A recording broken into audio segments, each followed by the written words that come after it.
আসছি পরের খবরে। ছিল আবর্জনার স্তূপে ঢাকা, বদলে গেল সেলফি জোন ও মিনি পার্কে। হ্যাঁ, বাগডোগরা এশিয়ান হাইওয়ের ফুটপাতে উদ্বোধন হলো সেলফি জোন ও মিনি পার্কের। গ্রাম পঞ্চায়েতের সহযোগিতায় পার্কটি তৈরি করেছেন চন্দন শীতলা নামে স্থানীয় এক বাসিন্দা। বিশ্বজিৎ মিশ্র রয়েছে আমার সঙ্গে। বিশ্বজিৎ, কি বলছেন স্থানীয় বাসিন্দারা, কতটা খুশি হয়েছে? কারণ এক সময় আবর্জনা স্তূপে ঢাকা থাকতো, এখন পার্ক, সেলফি জোন সবই পেল স্থানীয় বাসিন্দারা। দেখো, এই ফুটপাতে যাতায়াত করা কার্যত এক প্রকার আবর্জনার স্তূপ, ফ্ল্যাটের জায়গায় পরিণত ছিল এবং তার চিত্র যে তোমার কথা স্পষ্ট শোনা যাচ্ছে না বিশ্বজিৎ। বেশ, আমাদের বাগডোগরাতে এত সুন্দর একটা যেরকম গার্ডেন হয়েছে, যেখানে আই লাভ বাগডোগরা এত সুন্দর লোগো লাগানো আছে, এত সুন্দর বসার, যেখানে হচ্ছে বয়স্করা এসে বসতে পারবে, যেরকম মর্নিং ওয়াকে গেল, ইভিনিং ওয়াকে গেল, এসে এখানে বসে রেস্ট করতে পারবে। জায়গাটা এত অ্যান্টাইডি ছিল, তারপরে এত ক্লিনভাবে, এত সুন্দরভাবে পেন্টিং করা হয়েছে। আর যে এটা করেছে তাকে অসংখ্য ধন্যবাদ। আর আমাদের এখন খুবই ভালো লাগছে যে আমাদের বাগডোগরার মধ্যেও এত সুন্দর একটা, কি সুন্দরভাবে একটা গার্ডেন বানানো হয়েছে, সেলফি জোন। तो ताकि असंख्य धन्यवाद, थैंक यू। ये जो बनाया है, ये जो एरिया था बहुत ही गंदा था, कोई आदमी के लिए चलने के लिए बहुत मुश्किल था यहाँ पर। तो मेरा भाई ने सोचा था कि पहले से बोल रहा था कि उसका मम्मी के नाम पे मैं कुछ करूँ।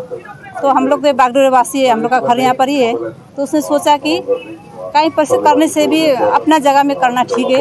2 महीने से काम शुरू हुआ था, आज इसका इनॉग्रेशन है। जी अभी तो देखिए ना, कितना गंदा था पहले, तो अभी देखिए इतना सुंदर हो गया। जो मेरा भाई, मैं तो बहुत खुश हूँ कि बाहर देश में बैठ के भी इतना थूक करके भी सब बागडोगरा समाज के लिए इतना अच्छा काम किया, मुझे तो बहुत खुश लग रहा है। এটা একটা উদাহরণ বলা যেতে পারে। এবং এখানে যে ধরনের কাজ আজকে করা হয়েছে, বিউটিফিকেশন করা হয়েছে, মিনি গার্ডেন করা হয়েছে, শহীদ স্মারকের একটা ছিল আগে থাকতে, তার সঙ্গে এখানে এই যে আই লাভ বাগডোগরা একটা সেলফি পয়েন্ট করা হয়েছে এবং দেয়ালকে চিত্রিত করা হয়েছে। আমি বলবো যে বাগডোগরার এই উদাহরণ অন্যান্য শহরে বা অন্যান্য লোকালয়ে এগুলোকে ফলো করা হোক। এই যে এশিয়ান হাইওয়ে, এটা একটা আন্তর্জাতিক সড়ক, 4টে দেশের মানুষ যাতায়াত করে।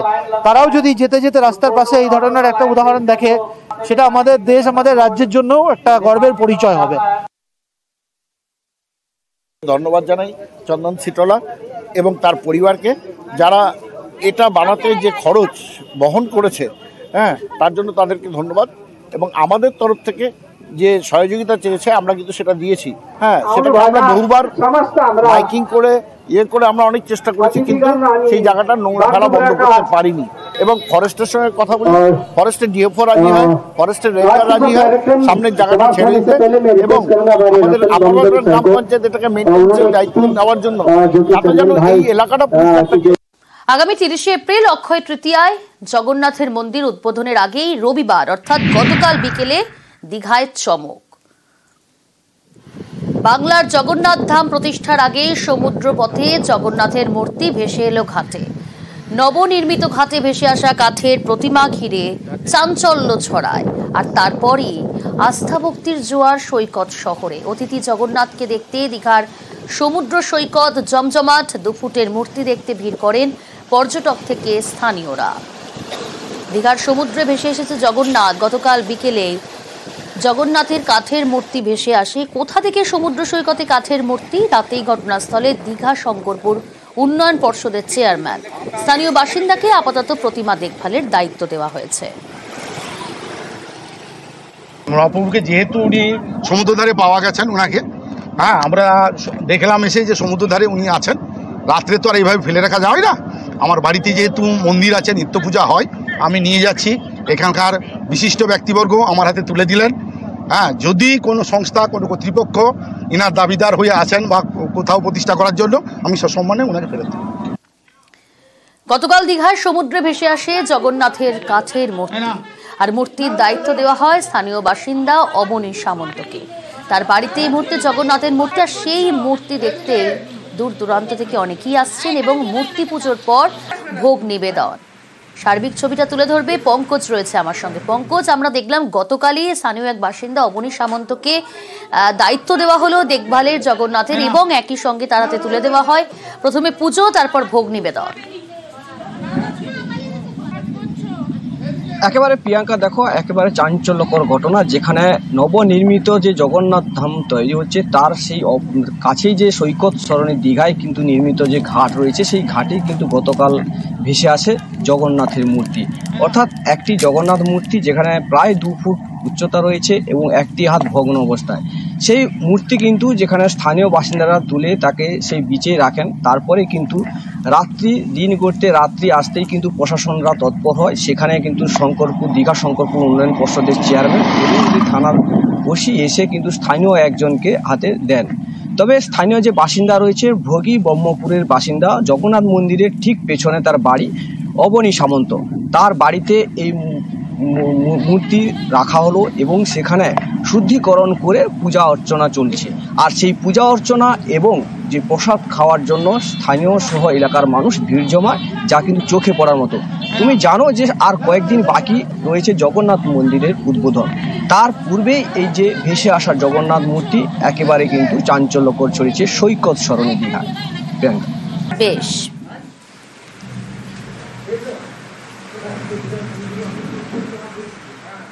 অরূপ চক্রবর্তীর মন্তব্যে ফের বিতর্ক।